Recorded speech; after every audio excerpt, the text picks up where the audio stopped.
When the wooden gavel slammed down in the Oakhaven County Courthouse on a sweltering July afternoon, the stuffy room erupted into a chorus of bewildered, mocking laughter. For exactly $3,200, a quiet stranger from out of state had just purchased the Blackwood Tract, 72 acres of jagged limestone, dead poison ivy and soil, so sour the locals swore it couldn't grow a single weed. The town's wealthiest farmers called him a fool to his face, whispering that the bank would be repossessing his rusted trailer by Christmas. But what the arrogant elite of Oakhaven didn't know was that this supposed fool was about to unearth a geological secret buried right beneath their boots, orchestrating a shocking harvest that would bring the county's proudest men to their knees. The Oakhaven County tax auction was usually a quiet affair, a grim piece of administrative housekeeping where abandoned scrubland and forgotten lots were shuffled between the local wealthy families for pennies on the dollar. Mayor Thomas Sterling stood at the front of the stifling community hall, dabbing his shining forehead with a checkered handkerchief. It was the summer of 2019, and the agricultural community was already feeling the pinch of a looming dry season. Next on the docket, Mayor Sterling announced, adjusting his spectacles as he peered at the ledger, is parcel 409B, the old Blackwood Tract, 72 acres sitting on the eastern ridge. Taxes have been delinquent for 11 years. A collective groan, followed by a ripple of dry chuckles, moved through the plastic folding chairs. Sitting in the front row, Harrison Cole, a man who owned nearly 3,000 acres of prime, fertile bottomland in the valley, leaned back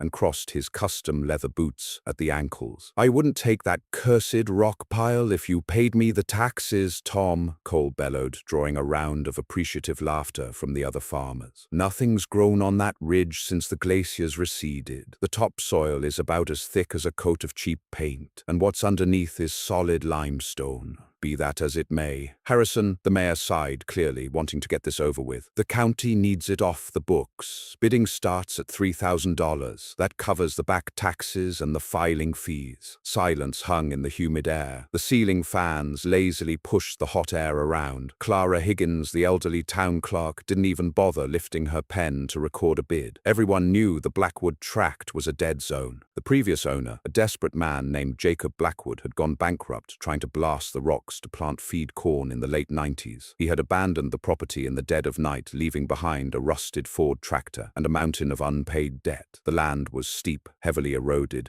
and entirely devoid of surface water. "Going once for 3,000? Sterling droned, his eyes already dropping to the next item on the list. "Going twice? 3,200. The voice was calm, deep, and carried an undeniable weight. Heads whipped around. Sitting in the very back row, bathed in the dusty light filtering through the high windows, was a man the town had never seen before. He looked to be in his late 40s, wearing faded denim and a plain grey work shirt. His face was weathered, carved with the kind of lines that came from years spent squinting into the sun, yet his posture was rigidly straight. He didn't look like a local farmhand, nor did he look like a wealthy investor. Harrison Cole turned in his seat, his eyes narrowing as he took the stranger in. "Mister, you sure you know what you're bidding on? You're buying a graveyard for tractors." The stranger didn't look at Cole. He kept his slate-grey eyes locked on the mayor. "My bid stands at 3,200. Mayor Sterling blinked, stunned. Well? 3,200. Do I have 3,500? Nobody moved. Nobody breathed. They were too busy staring at the outsider who had just thrown his money into a blazing fire. "Sold," Sterling said, bringing the gavel down with a sharp crack. "To excuse me, sir,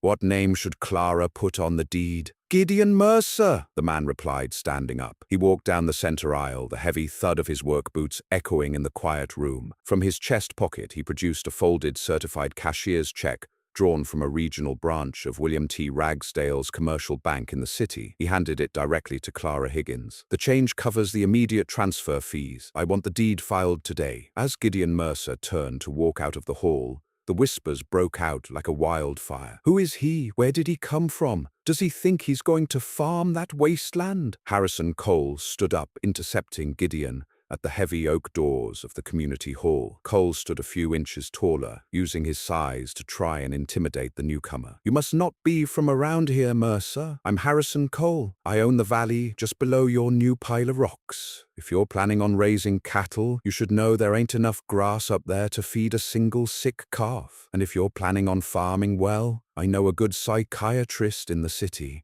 Gideon paused, looking at Cole's outstretched hand for a long moment before meeting the wealthy farmer's eyes. He didn't shake it. "I appreciate the concern, Mr. Cole," Gideon said, his voice entirely devoid of emotion. "But I know exactly what I bought." He pushed past the wealthiest man in Oakhaven County and stepped out into the blinding afternoon sun, leaving the town to their gossip. They had no idea that Gideon Mercer wasn't just a farmer. Before a personal tragedy had sent him searching for an isolated corner of the world, Gideon had spent 20 years as a senior hydrological engineer and soil geochemist. He had surveyed disastrous agricultural lands in sub-Saharan Africa and the arid steppes of Central Asia. When he had looked at the geological survey maps of Oakhaven County maps, the local farmers never bothered to read because their grandfathers had already told them where the good soil was. Gideon had seen something impossible. He hadn't bought a barren rock pile.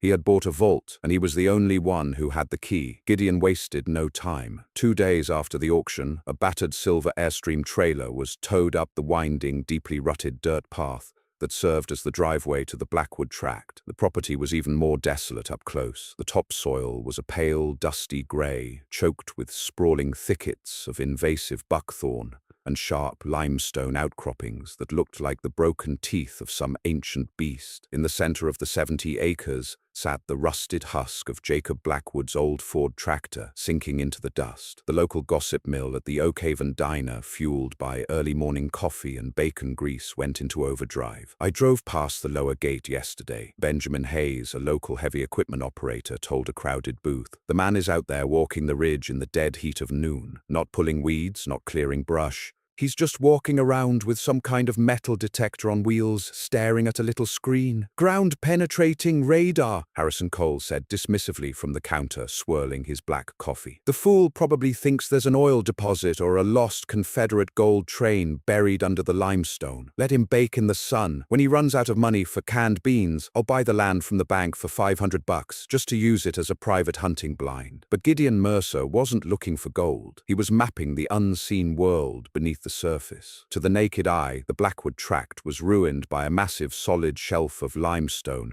that prevented water from pooling and roots from gripping. The top few inches of soil would turn to mud in a rainstorm and then bake into a concrete-like crust under the sun. It was an agricultural death sentence. However, Gideon's deep-bore geological data had suggested a fascinating anomaly. Thousands of years ago, a massive glacial lake had covered the entire Oakhaven Valley. As the climate shifted, the lake receded, leaving behind the rich bottomland that men like Harrison Cole now farmed. But the Blackwood tract wasn't just a hill, it was the site of a prehistoric, deeply collapsed sinkhole that had served as a drainage basin for that glacial lake. For 2 straight weeks, Gideon worked from dawn until dusk. He didn't visit the town, he didn't drink at the local tavern, and he didn't introduce himself to his neighbors. He survived on instant coffee and dried provisions, his face growing leaner, his hands blistering and callousing over. On the 3rd week, he finally drove his beaten-up pickup truck down into town and pulled into Benjamin Hayes's equipment yard. Benjamin, wiping grease from his hands with a rag, eyed the stranger warily. "You're the fellow who bought the Blackwood place," Benjamin said. "Mercer, right. I need to hire an excavator," Gideon said, skipping the pleasantries. "A large one,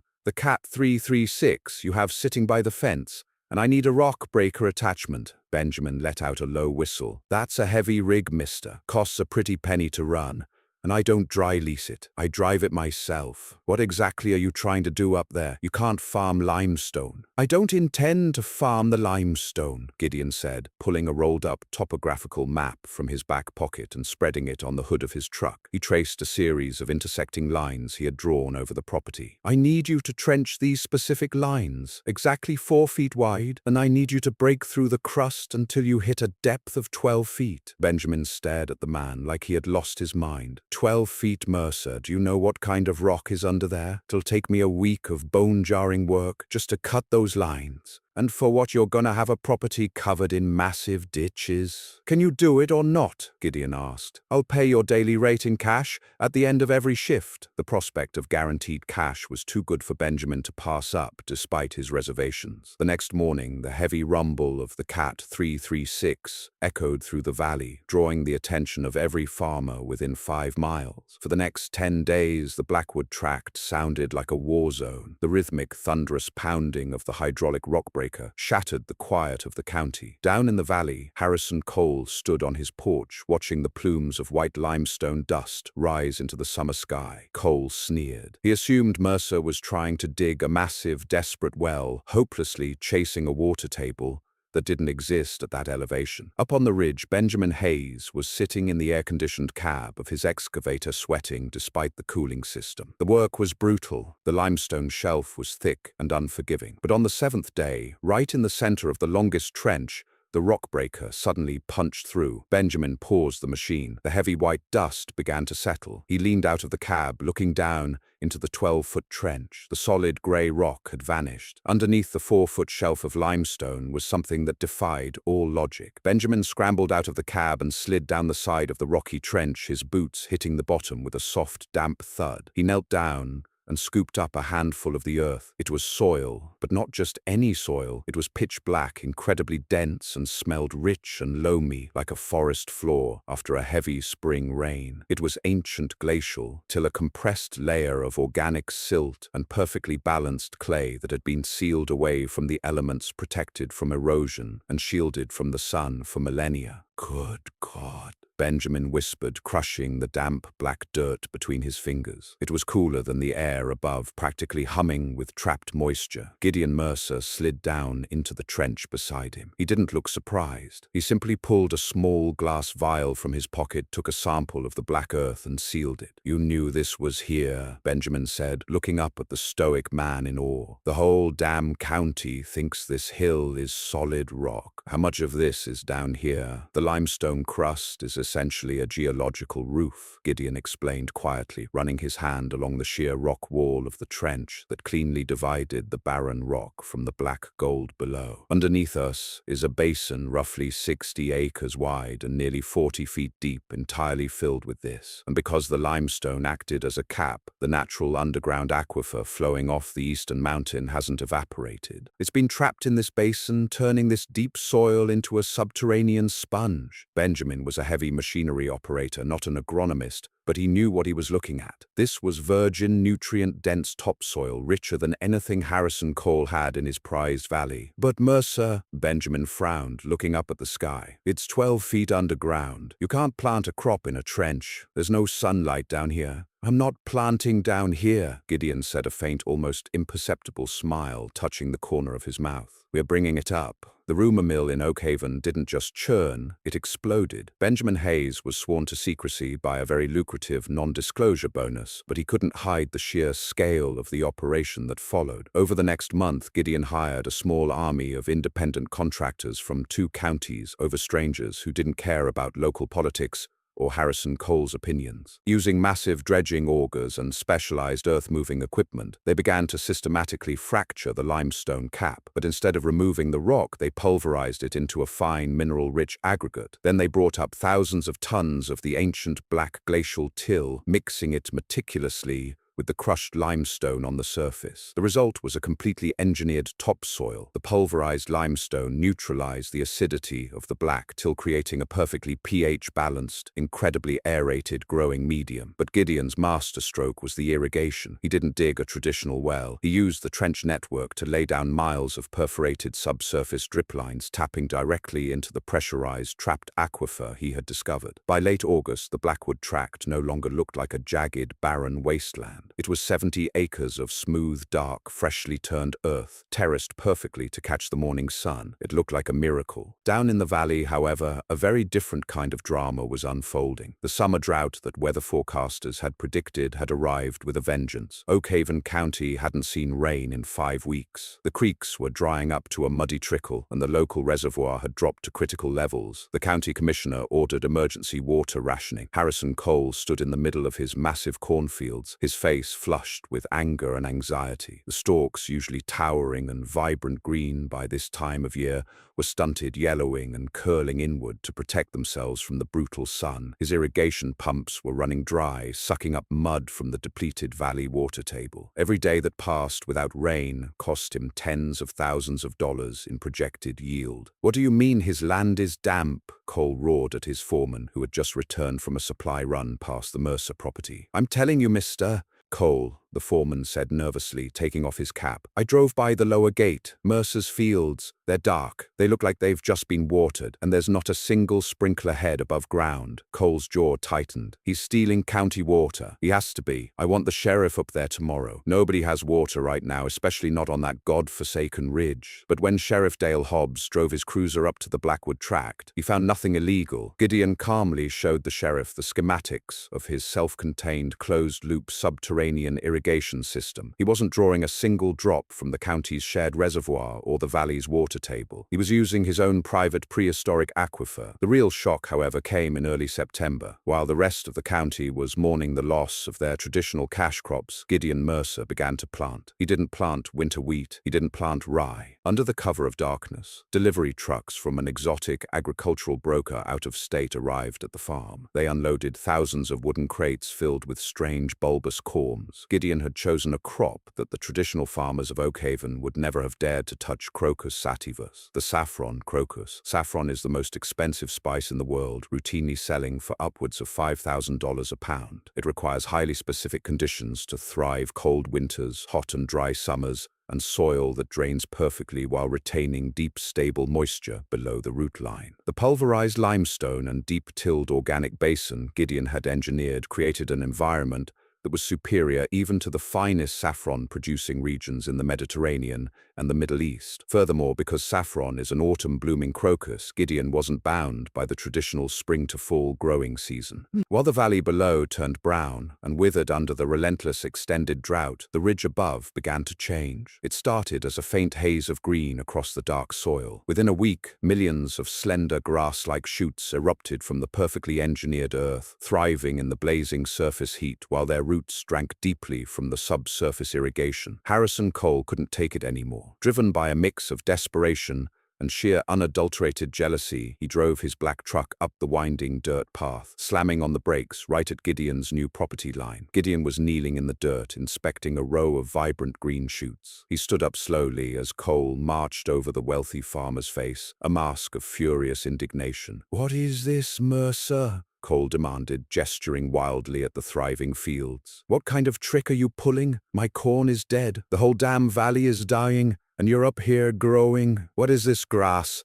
"It's not grass, Mr. Cole," Gideon said smoothly, wiping the dark, rich soil from his hands. "It's a heritage cash crop, and as for tricks, there are none. I simply did what a farmer is supposed to do. I understood the land." "You bought a rock pile!" Cole shouted, his composure shattering. "This is Jacob Blackwood's cursed land. It's a dead zone." "It was dead, because men like you only looked at the surface," Gideon replied, his voice hardening, losing its usual polite detachment. "You assumed because it was hard to work it was worthless. You laughed at the auction. You thought I was a fool. But while you were busy relying on your grandfather's soil down in the valley, draining the water table dry, I was finding the water you didn't even know existed." Cole stared at the dark, moist earth beneath his boots. He could feel the cool dampness radiating from it, a stark contrast to the baked clay of his own ruined fields. "I'll buy it," Cole blurted out, the arrogance suddenly draining from him, replaced by the naked panic of a man watching his empire crumble. "Whatever you paid, I'll triple it. 10,000, 20,000. Gideon looked at the wealthy farmer,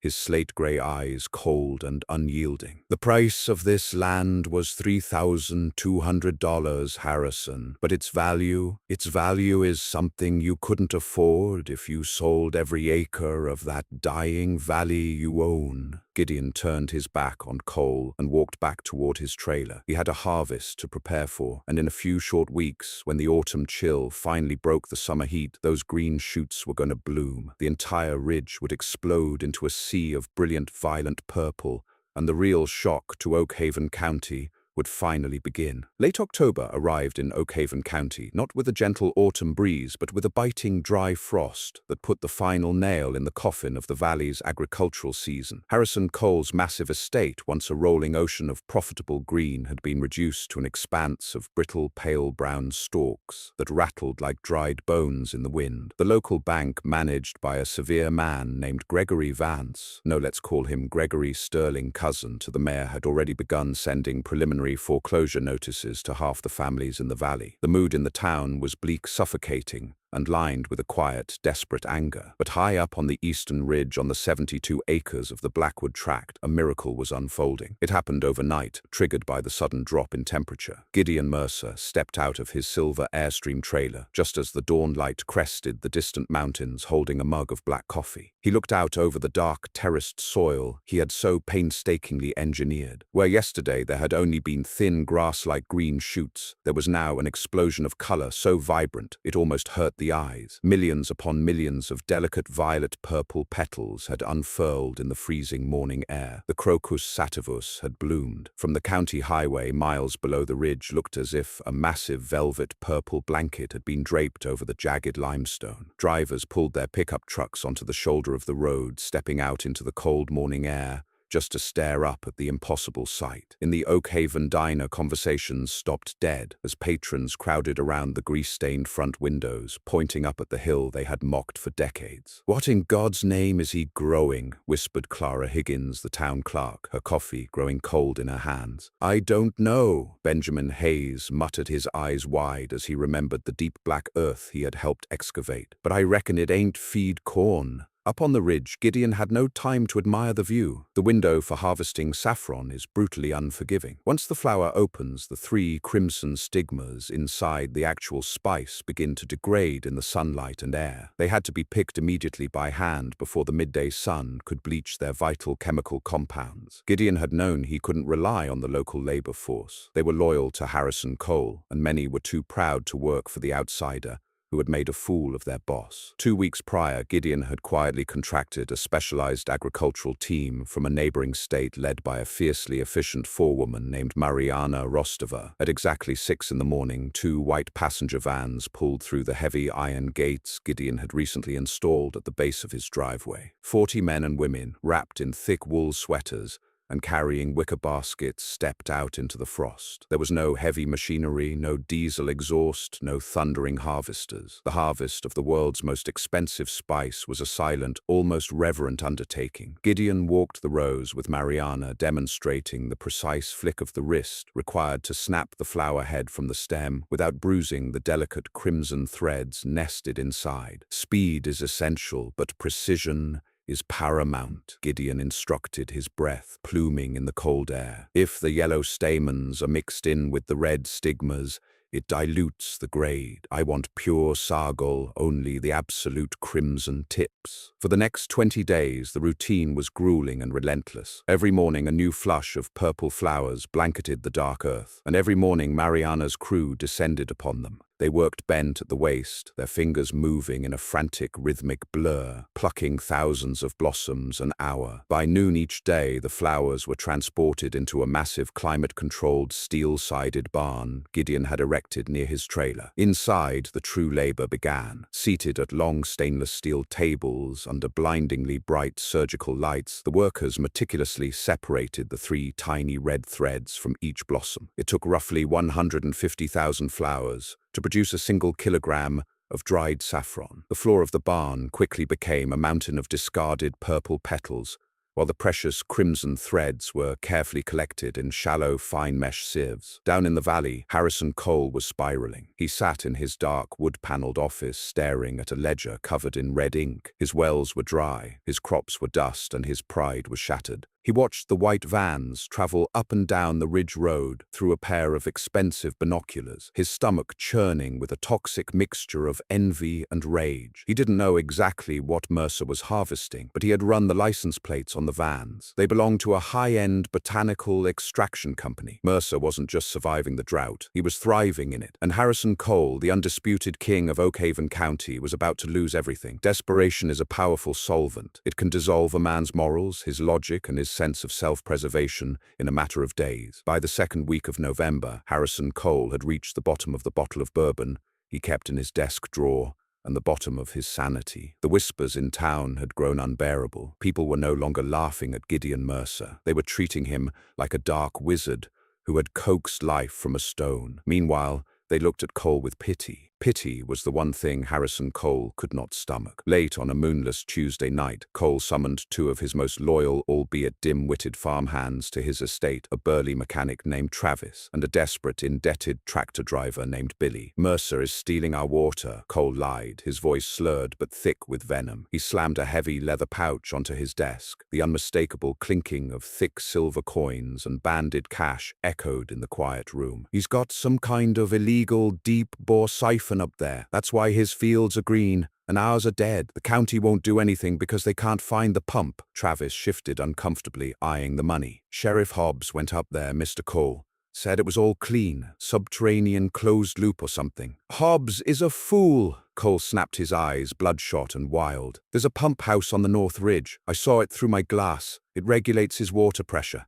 You two are going to go up there tonight, cut the lock, and smash the main manifold to pieces. If his fields dry up, maybe the water table comes back to us. If they don't, well, at least that arrogant outsider will know what it feels like to watch his crops turn to dust." Billy swallowed hard, staring at the money. It was enough to pay off his mortgage for a year. "What if he catches us? People say he's military, or a government scientist or something." "He's a dirt farmer in a tin trailer," Cole sneered. "Just do it, and if you happen to find out where he's storing whatever it is he's picking, ruin that too." At 2 a.m, a rusted pickup truck killed its headlights and rolled to a silent stop a quarter-mile from the Blackwood Track's lower gate. Travis and Billy crept through the dead buckthorn thickets, carrying heavy steel bolt cutters and a sledgehammer. The air was freezing, and the only sound was the crunch of their boots on the dry, dead leaves. They bypassed the main gate and scaled the limestone ridge on the north side, cresting the hill and dropping into the engineered valley. The smell hit them first, an overwhelming, intoxicating aroma of sweet hay, dark honey, and a sharp, metallic tang. It was the smell of drying saffron wafting from the vents of the steel barn. "Pump house is over there," Travis whispered, pointing a gloved hand toward a small, reinforced cinder-block structure, humming quietly near the edge of the property. They moved quickly across the dark, tilled soil. Billy raised the bolt cutters to the heavy padlock on the pump house door. Click! It wasn't a loud sound, but in the dead of night it sounded like a gunshot. Suddenly, the entire North Ridge erupted in blinding, retina-searing white light. Massive, industrial-grade LED floodlights mounted on 20-foot poles hidden among the trees snapped on simultaneously. Travis and Billy dropped the bolt cutters, shielding their eyes and stumbling backward into the dirt. A high-pitched, deafening siren tore through the quiet night, echoing down into the valley. "Don't move!" a voice commanded. It didn't come from a loudspeaker. It came from right behind them. Travis spun around, squinting through the glare. Gideon Mercer was standing 30 feet away. He wasn't holding a rifle or a shotgun, which somehow made him infinitely more terrifying. He stood perfectly still, holding a sleek black tablet in his hands. He tapped the screen once, and the deafening siren abruptly cut off, leaving only the hum of the lights and the panicked breathing of the two trespassers. "I designed security systems for diamond mines in Sierra Leone," Gideon said quietly, his voice carrying effortlessly over the cold air. "Did you really think I'd leave millions of dollars of unprotected inventory sitting in a barn guarded by a cheap padlock?" "We didn't take nothing," Billy stammered, raising his hands in the air, terrified. We got lost." "You're holding a 12-pound sledgehammer, William," Gideon replied, reading the man's name off his jacket patch. "You aren't lost. You were sent by Harrison Cole." Travis clenched his jaw, gripping the hammer tightly. "You don't know nothing, Mercer. You're stealing the valley's water." Gideon let out a slow, tired sigh. He tapped another button on his tablet. "Sheriff Hobbs is already on his way. The motion sensors tripped the moment your tires hit the gravel down by the highway. High-definition infrared cameras have been recording you since you crossed the property line." 20 minutes later, the flashing red and blue lights of Sheriff Dale Hobbs's cruiser illuminated the dirt road. Hobbs, a man who had known Travis and Billy since they were children, shook his head in disgust as he slapped the heavy steel handcuffs on their wrists. Breaking and entering, attempted destruction of agricultural infrastructure, and criminal trespassing. Hobbs listed off, pushing them into the back of the cruiser. He turned to Gideon, who was standing quietly by the pump house. "I'm sorry about this, Mr. Mercer. Things are bad down in the valley, but that ain't an excuse for this kind of foolishness." "I don't want to press charges against them, Dale," Gideon said smoothly, shocking the sheriff. "You don't?" Hobbs frowned. "They were going to smash your irrigation system. They were just desperate men following the orders of a coward," Gideon said, his eyes drifting down the ridge toward the distant lights of Harrison Cole's massive, empty estate. Keep them in the holding cell for the night to scare them. But tomorrow I want you to go down to Harrison Cole's house. I want you to tell him exactly what happened here. Tell him that I have the footage, and tell him that if he ever looks at my property again, I won't call you. I'll call a team of corporate lawyers in New York who will take the last pennies he has left in civil court. Hobbs nodded slowly, a deep respect forming in his eyes for the stoic outsider. I'll deliver the message, Gideon, loud and clear. The next morning, Sheriff Hobbs paid a visit to the Cole estate. What was said inside that wood-paneled office remained between the two men, but the results were entirely public. By noon, Harrison Cole emerged from his house looking 10 years older, his face gray and defeated. He drove his truck to the edge of his dying cornfields and sat on the hood, staring up at the purple ridge, finally realizing he had picked a fight with a ghost he could never touch. By the first week of December, the harvest was complete, and the final, most delicate phase of Gideon's operation had concluded the curing. Fresh saffron stigmas contain high levels of moisture and lack the distinct, powerful aroma the spice is famous for. They must be carefully dehydrated to unlock their chemical compounds. Inside the steel barn, Gideon had installed a series of low-heat convection drying racks. Over several weeks, the crimson threads were roasted at exactly 115 degrees Fahrenheit. The chemical transformation was staggering. The heat activated the saffronal, the volatile oil responsible for saffron's intoxicating scent, and concentrated the crocin, the compound that gives the spice its brilliant dye-like color. When the process was finished, Gideon Mercer sat alone at a stainless steel table, staring at a row of hermetically sealed, UV-protected glass jars. Inside the jars lay 32 kilograms of the deepest, most vibrant crimson threads the world had ever seen. In the global saffron market, an average yield for an acre of prime land is roughly 2 to 3 pounds.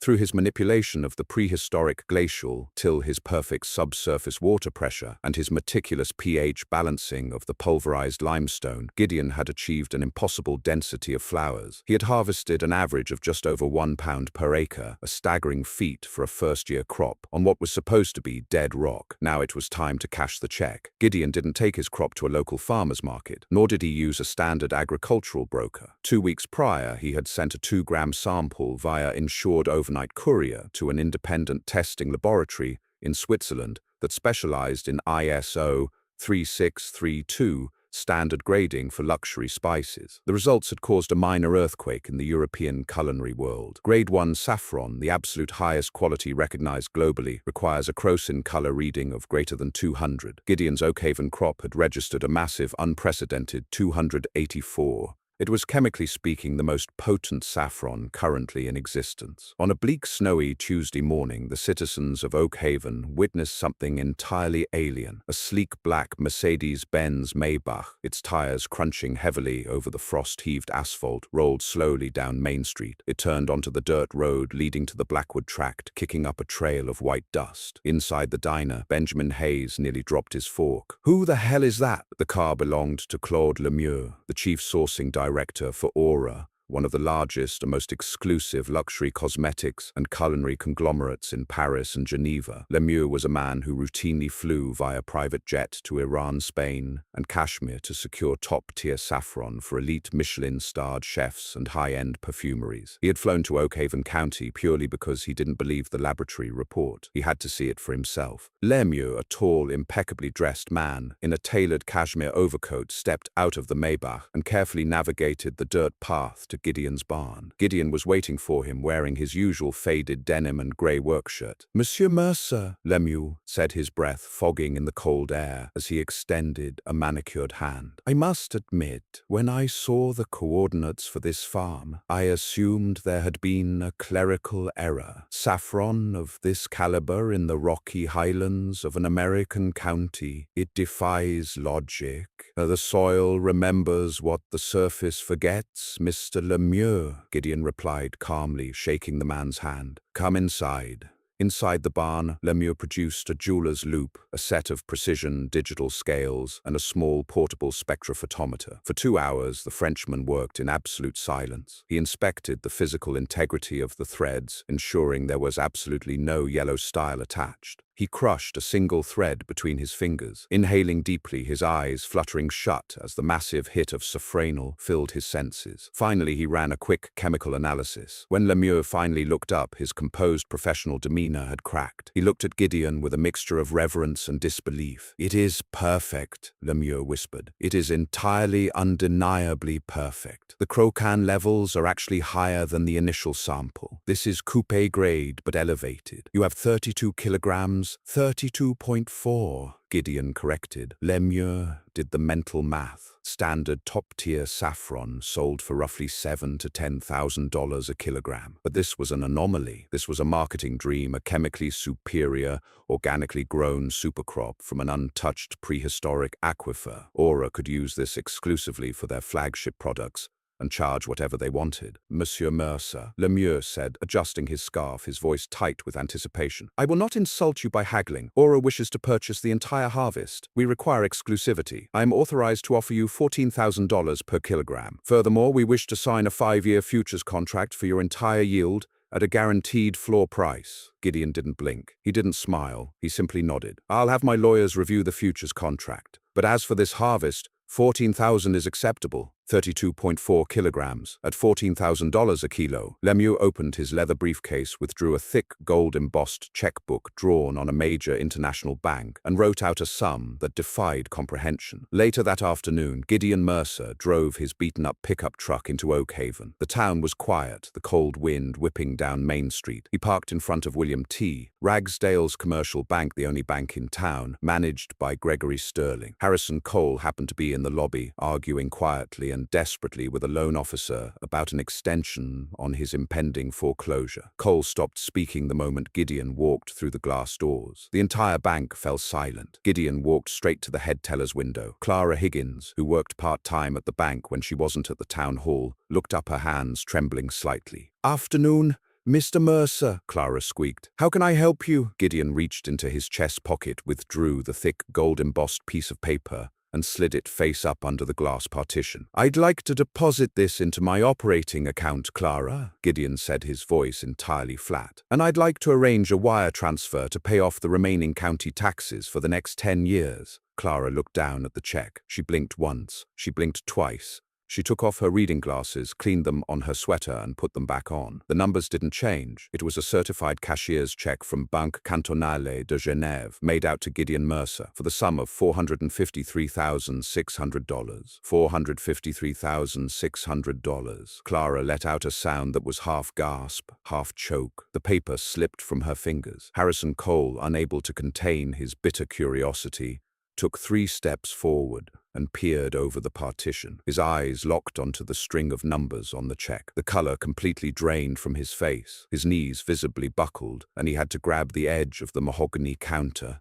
to keep from collapsing. Gideon Mercer had bought the most worthless, despised piece of land in the county for $3,200. And in a single, drought-stricken season, while the experts in the valley lost everything, the quiet outsider had pulled nearly $500,000 of red gold straight out of the rocks. Gideon turned his eyes, meeting Harrison Cole's horrified stare for a brief silent moment. There was no gloating in Gideon's expression, just the cold, hard reality of a man who knew exactly what the earth was worth. He tipped his hat slightly to the ruined farmer, turned on his heel, and walked out into the freezing afternoon, leaving the town of Oak Haven forever changed in his wake. The brutal winter of 2019 descended upon Oak Haven County with a suffocating, icy grip. The news of Gideon Mercer's $500,000 deposit had not stayed confined to the mahogany walls of William T. Ragsdale's commercial bank. In a town where secrets were currency, Clara Higgins's shocked gasp had been the spark that ignited a roaring fire of gossip. Within 48 hours, everyone from the grocer to the mechanics at the local garage knew the exact dollar amount the outsider had extracted from the worthless Blackwood tract. For the struggling farmers of the valley, the revelation was a bitter pill. But for Mayor Thomas Sterling and the elite ruling class of Oak Haven, it was an intolerable humiliation that rapidly morphed into predatory greed. The county treasury was practically bankrupt. The prolonged drought had decimated the tax base, and the local government was facing insolvency by the start of the new fiscal fiscal year. Mayor Sterling, sweating in his freezing, poorly insulated office at the town hall, paced the worn carpet while Harrison Cole sat slouched in a leather guest chair. Cole looked like a ghost of his former self. The bank had given him exactly 90 days to liquidate his assets or face total foreclosure. "He played us, Tom," Cole muttered, staring blankly at the frost on the window pane. He knew what was under that limestone. He bought 72 acres of a subterranean reservoir for pennies, and now he's sitting on the only viable water source in 100 miles. And he's using it to grow fancy perfume flowers while my corn rots into dust. Mayor Sterling stopped pacing, his eyes narrowing as a desperate dark idea began to form. The county charter, Harrison. My great-grandfather helped draft it in 1912. There are emergency provisions written into the municipal code regarding natural resources during a state of crisis. Cole looked up, a faint glimmer of his old arrogance returning. "What kind of provisions?" "Eminent domain," Sterling said softly, the words tasting like copper in his mouth. "If the county commissioner declares a critical state of emergency regarding the public water supply, the local government has the authority to seize private land for the public good, provided fair market compensation is paid." "Fair market compensation," Cole scoffed.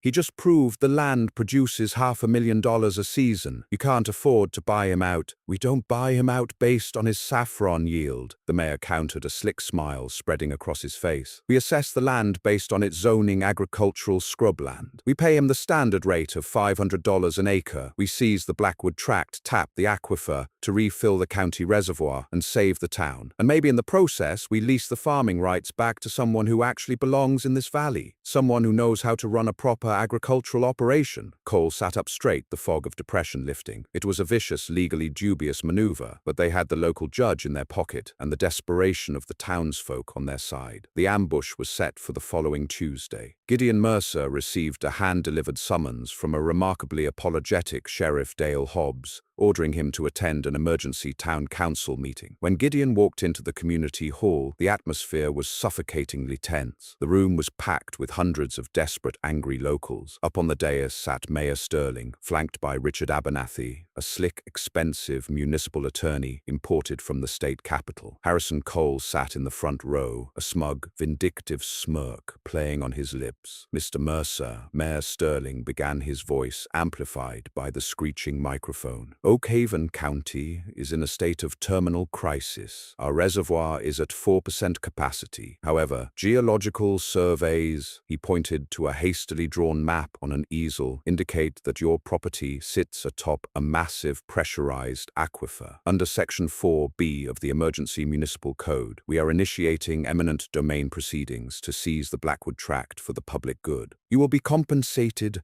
at the assessed rate of $36,000 for the acreage. You have 30 days to vacate the premises." The crowd erupted into a mix of cheers and uneasy murmurs. They needed water, but stealing a man's land in broad daylight left a bad taste in the mouths of honest folks. Gideon didn't flinch. He didn't raise his voice. He simply walked slowly down the center aisle, exactly as he had done on the day of the auction. He stopped at the front, looking up at the mayor, then turned his slate-gray eyes to the imported attorney, Richard Abernathy. From his worn leather messenger bag, Gideon pulled a thick-bound dossier and dropped it onto the wooden table in front of the dais with a heavy, resounding thud. "That is a comprehensive hydrological and structural engineering report commissioned by myself and verified by the Army Corps of Engineers," Gideon said, his voice cutting through the murmurs like a steel blade. "I suggest your lawyer reads it very carefully before you attempt to steal my property." Abernathy frowned, opening the dossier. As he scanned the first few pages, the color began to drain from his pristine tan face. "You see, Mayor," Gideon continued, turning to face the crowd, "the aquifer beneath my farm is not a typical subterranean lake. It is a prehistoric basin entirely dependent on the structural integrity of the limestone cap I carefully engineered. If you seize my land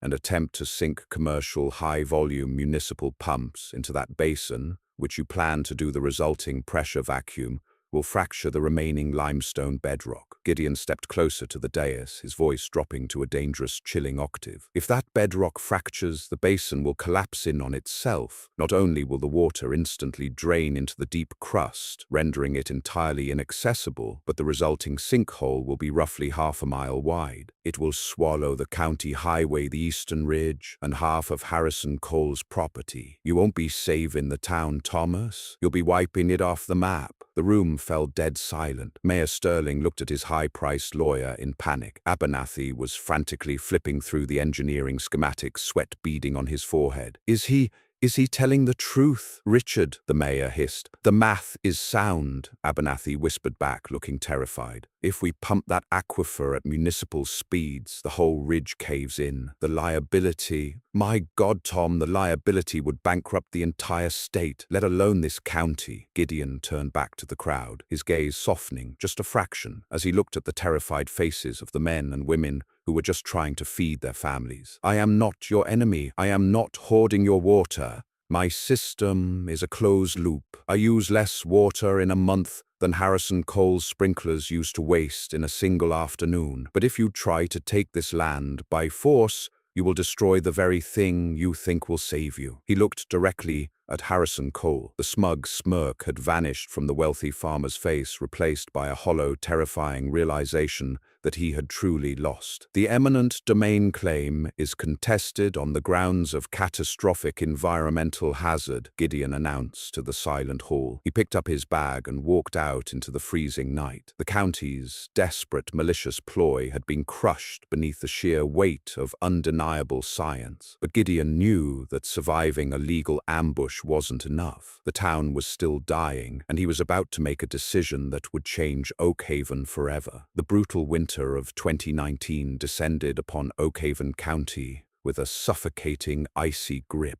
The valley was buried under a thick white blanket, effectively halting any remaining agricultural activity. Businesses on Main Street began to board up their windows, and the local hardware store closed its doors for good. The reality of the catastrophic summer drought was finally manifesting as a harsh, freezing famine of commerce. Up on the Blackwood Tract, Gideon Mercer was largely isolated. He spent his days in the steel barn, meticulously cleaning his equipment and reviewing his financial ledgers. He had secured his fortune, his legal standing was impenetrable, and he could have comfortably retreated to a luxury penthouse to wait out the winter. But Gideon remained in his Airstream trailer. He was a man driven by ghosts. Years ago, he had been a young agronomist, working in a remote province of northern India. A sudden severe drought had ravaged the local farming communities, and greedy local officials had hoarded the remaining resources. Gideon had watched helpless as the village he was trying to assist slowly starved. It was a trauma that had forged his cold, calculating exterior, and it was the reason he despised men like Harrison Cole. One brutally cold morning, as the temperature hovered near 5 degrees Fahrenheit, Gideon was walking the perimeter of the North Ridge. Wrapped in a heavy parka, his boots crunched loudly in the deep snow. As he approached the edge of the engineered basin, he stopped, his brow furrowing in confusion. The rest of the property was buried under 2 feet of snow, but in the center of the deep, tilled fields, directly above the deepest part of the subterranean aquifer, there were massive, perfect circles of bare, dark earth. The snow wasn't just melting, it was actively evaporating, creating faint wisps of steam that curled into the freezing air. Gideon hurried back to his trailer, grabbed a digital thermal probe, and returned to the field. He plunged the heavy steel needle 3 feet down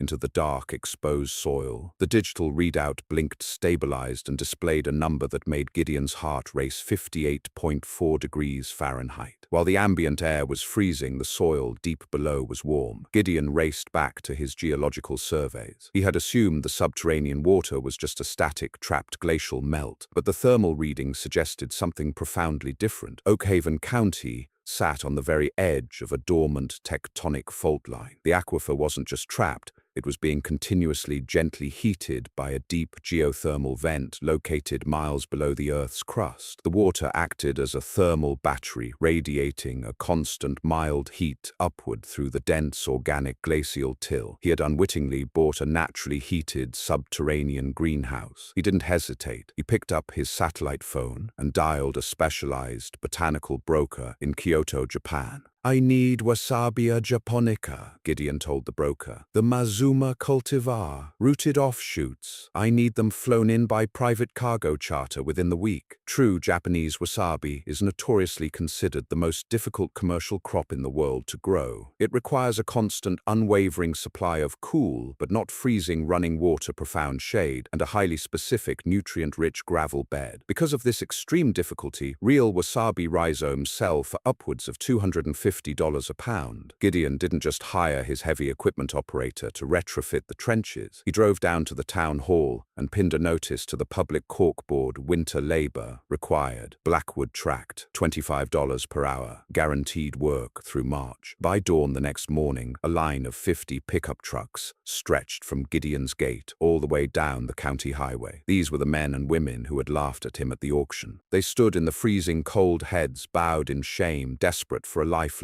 Gideon walked out of his gate. He didn't gloat or demand apologies. He simply started assigning teams. He hired Travis and Billy, the very men who had tried to sabotage his pump house. He hired anyone willing to work hard. Under Gideon's strict guidance, the townsfolk transformed the North Ridge. They excavated shallow, terraced riverbeds, lined them with river rock, and pumped the 58 degrees Fahrenheit geothermal water continuously over the beds. They built temporary shade cloth hoop houses over the terraces to trap the geothermal steam, creating a permanent low-lying fog of warm air right above the soil. When the imported wasabi offshoots arrived, the workers gently planted them in the rushing warm water. Throughout February and March, as the rest of the county remained locked in ice, the Blackwood tract became a surreal oasis of thriving, vibrant green heart-shaped leaves hidden beneath the steaming shade cloths.